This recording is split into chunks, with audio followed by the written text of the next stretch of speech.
Capítulo 18. Trabajo. Pregunta. ¿Cuál es el género de trabajo más vulgarizado en Marte?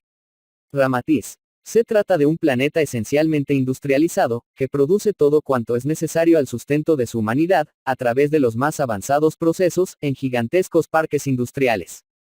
2/3 de su población participan de esas empresas. Pregunta. ¿Cuáles son las finalidades fundamentales del trabajo marciano? Ramatiz. No se trabaja bajo el régimen de exhaustiva competencia para obtener mayores lucros en el balance final. No hay preocupación por obtener mayor cantidad, en sacrificio de la calidad, bajo numerosos cálculos que aseguren ganancias individuales. La finalidad de la labor, en Marte, consiste en la riqueza colectiva, en un ritmo y pulsación en que cada individuo constituye valiosa pieza de la maquinaria armoniosa del bien común. No hay experimentos, aventuras, iniciativas o constituciones aparte con fines lucrativos personales, que vengan a firmar quistes de intereses privilegiados en la comunidad. Todo esfuerzo individual es siempre a favor del conjunto disciplinado por el Estado. Pregunta. ¿Cuál es el ambiente interno de los sectores o agrupaciones de trabajo? Ramatiz. Son verdaderos templos de labor fraternal y santificante, de aspecto florido y poético, combinados con la luz emotiva y psicológica del género de labor. Hay intensa preocupación en el gobierno, para proporcionar ambiente agradable y estimulante de paz y alegría, que son fundamentos generales de la vida marciana. Los sectores de trabajo son decorados con trepadoras de cordones vegetales, semejantes a la seda luminosa, especie de orquídeas terrestres que inundan la atmósfera de perfume suave y saludable.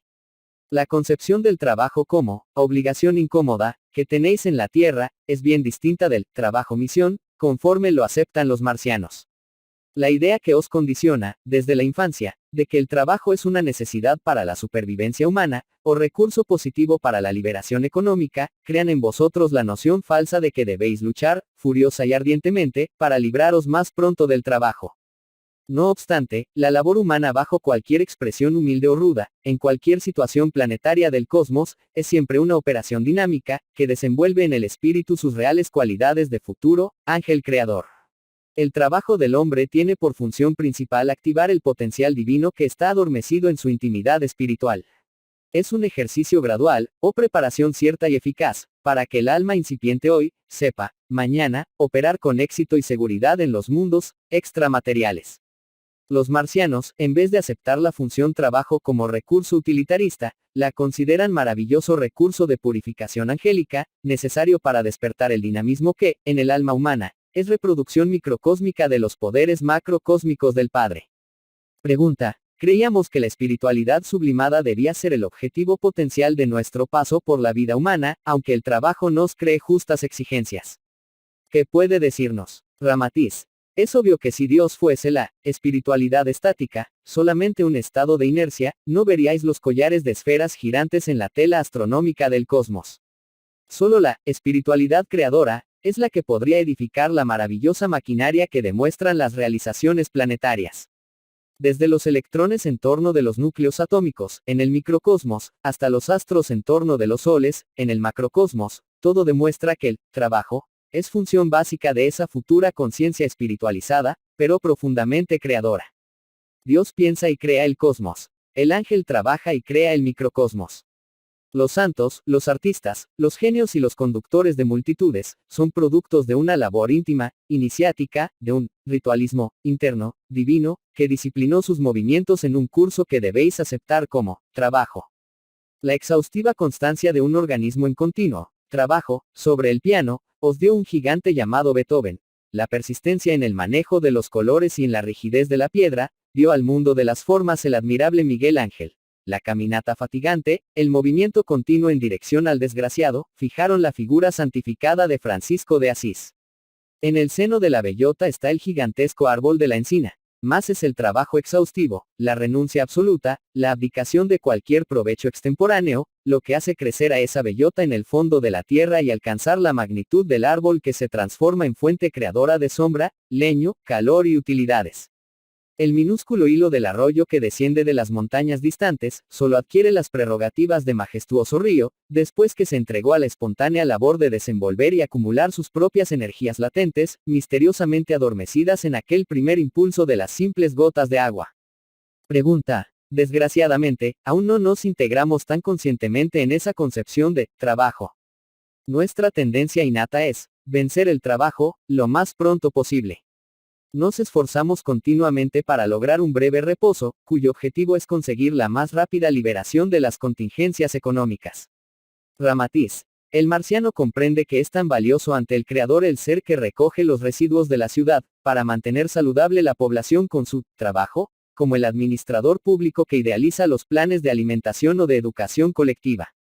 El criterio que les dirige el pensamiento es el de hacer su trabajo lo mejor posible, porque el caso es todo personal, desenvolver sus propias energías creadoras.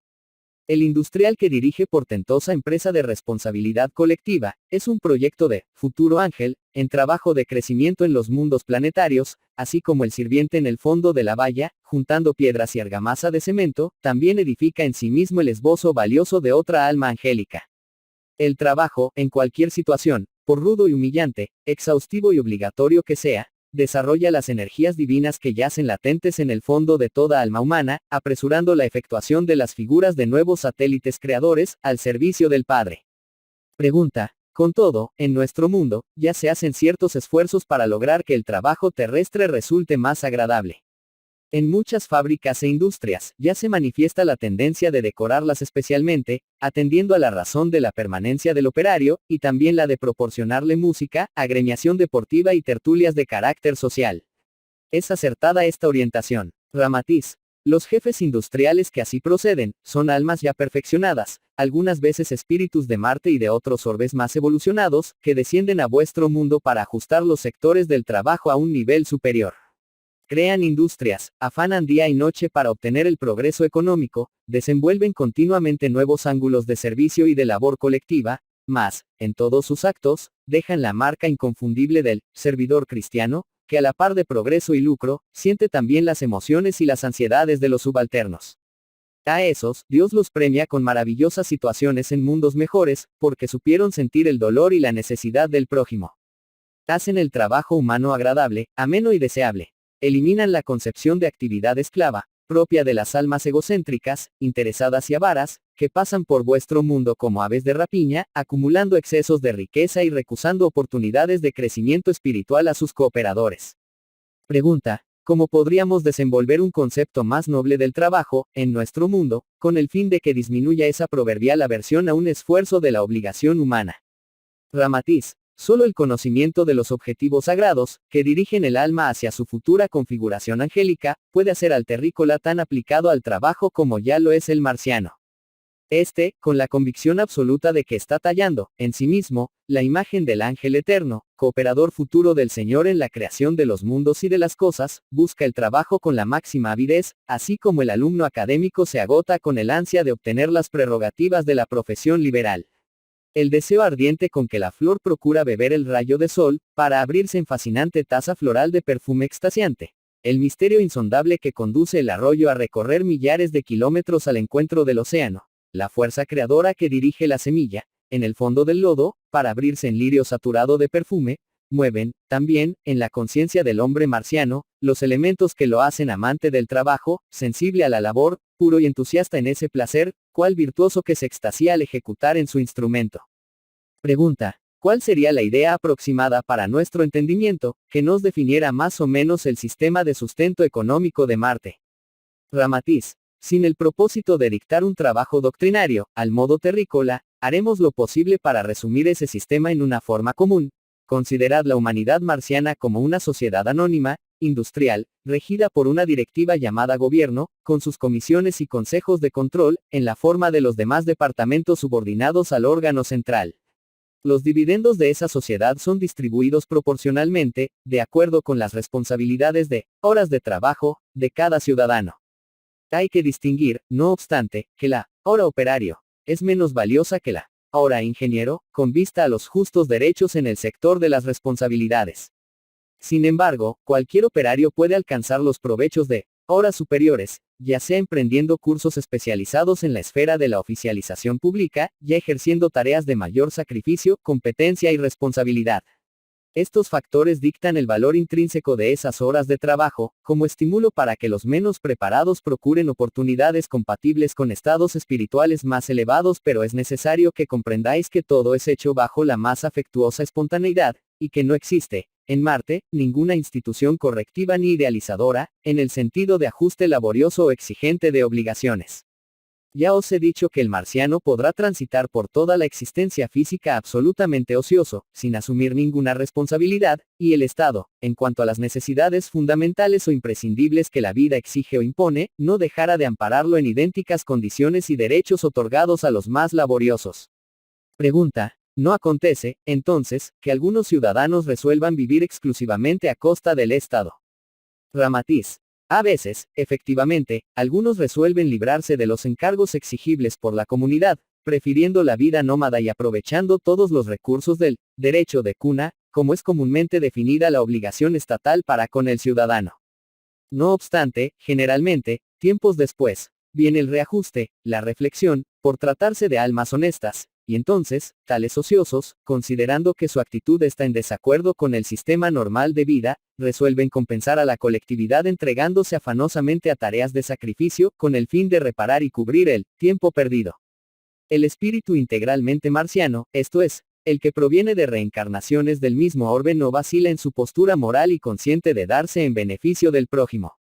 Las manifestaciones de recusa al trabajo continuo, que algunos revelan, son casos excepcionales y, como afirmamos, provienen más de almas emigradas de otros mundos, donde la función del trabajo rudo es considerada como algo deprimente a ciertas mentalidades, tal como ocurre muchas veces en vuestro orbe.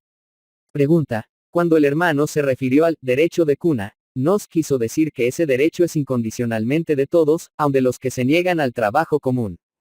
Ramatiz: es menester que comprendáis bien, Sidro, que a medida que el espíritu asciende hacia estados más elevados, aumenta siempre su capacidad de amor y de renuncia. Solo en vuestro mundo, en el que la idea egocéntrica de que dar trae pobreza, es en donde se hacen exigencias absolutas y se crean obligaciones compulsorias.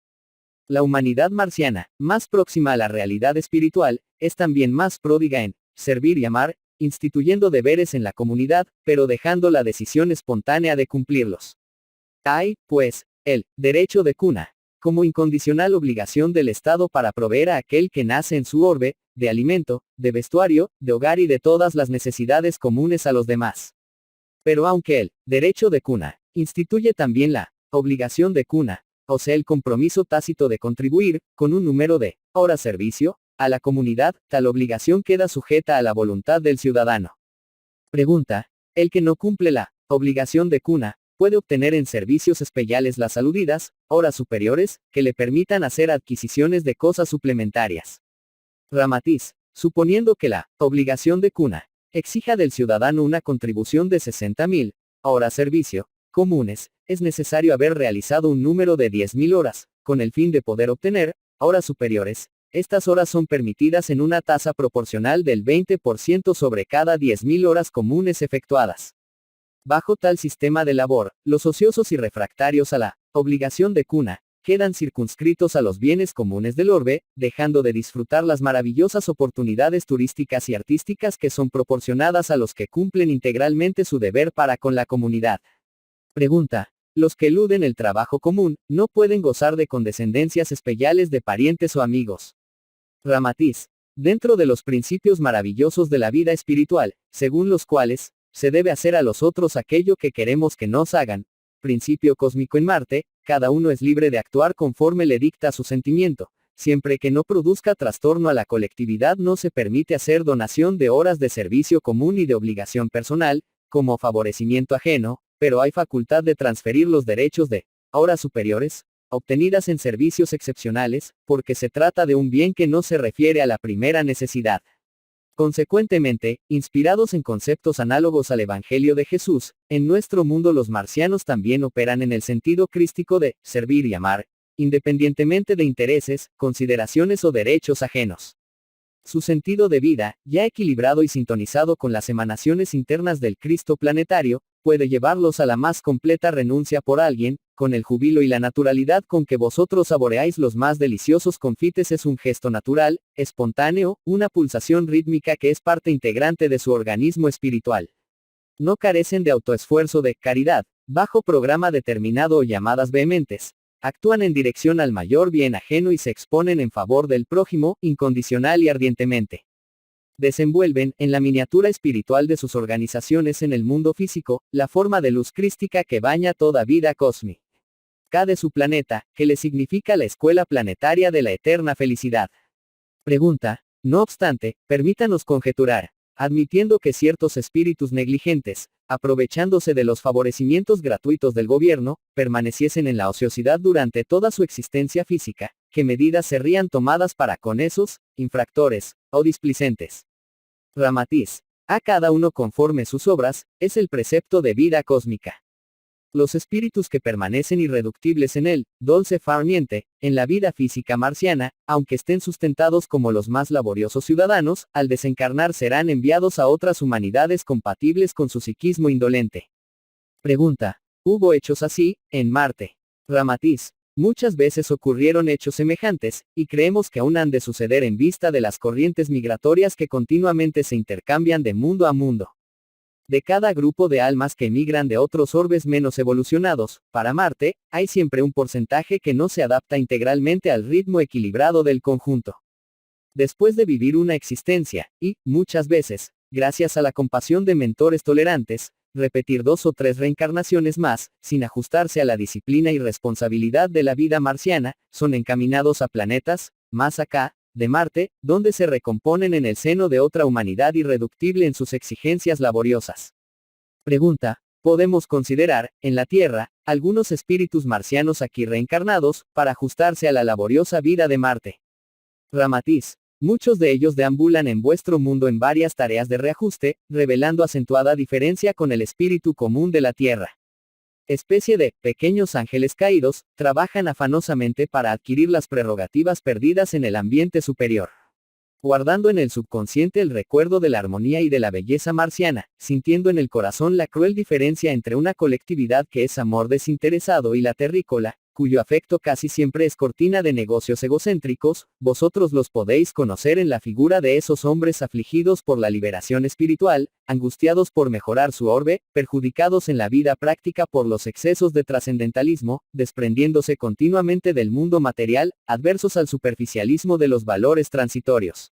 Aunque desajustados en Marte, en vuestro mundo son delicadas filigranas de amor espiritual, capaces de sacrificios imprevistos, dados a la renuncia común, aguardando favores al final de la fila, de sonrisa continua en los labios, de mirada afectiva, interesándose por el dolor del prójimo y por la desdicha ajena.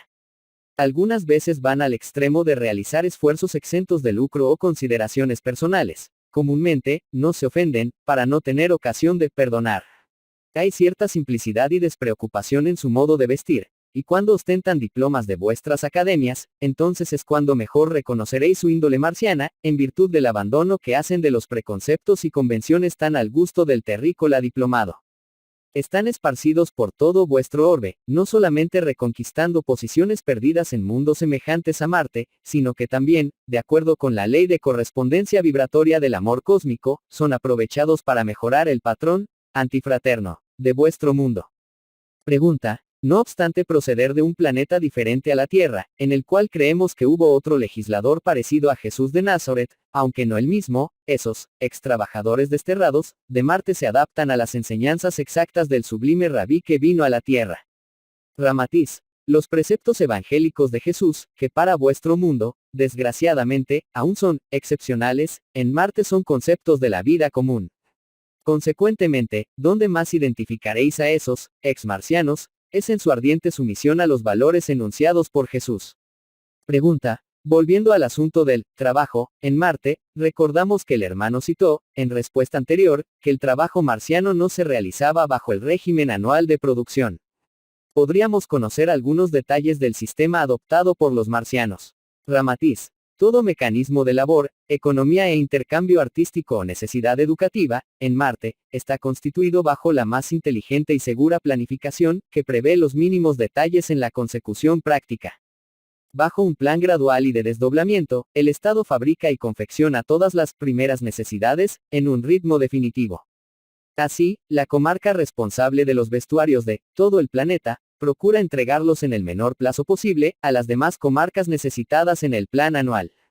Libre de la obligación del compromiso anual, esa comarca que es responsable y de la hechura de la ropa para todo el orbe, queda exenta de la actividad de sus trabajadores, quedando por el resto del año disponible para el cultivo artístico, o para la proverbial actividad turística que es fértil entre los marcianos. El trabajador específico de los vestuarios podrá, entonces, acumular los bonos servicios, en otras tareas diferentes, aceptando labores excepcionales y concurriendo al logro de la mejoría de la colectividad, a la vez que también mejora sus condiciones de habilidad y recursos de orden emotivo y artístico. Pregunta. ¿Hay lucro definido en el conjunto industrial responsable de determinado compromiso con el Estado? Ramatiz. Hay el lucro simbólico de cada conjunto de trabajo, solamente para el efecto de la capacidad productiva y para poder conocer los recursos internos en la concepción de los futuros planes de responsabilidad para con el pueblo. Pregunta. ¿Cuál es el factor que predispone al trabajador marciano a ejercer su tarea, con el entusiasmo idéntico al del virtuoso, que interpreta una página artística? Ramatiz. Efectivamente, el trabajador marciano realiza su labor con la misma disposición alegre del artista que ejecuta una bella composición. No le interesa la obra solamente como elemento en el cambio de los provechos que necesita. Se dedica a ella con amor y honestidad, dentro del tácito principio de que debe hacer lo mejor posible su trabajo. Asume verdadero compromiso moral para con la colectividad, y se sentiría indigno de participar de ella, si obtuviese más de lo que a conciencia debe recibir a cambio de lo que produce.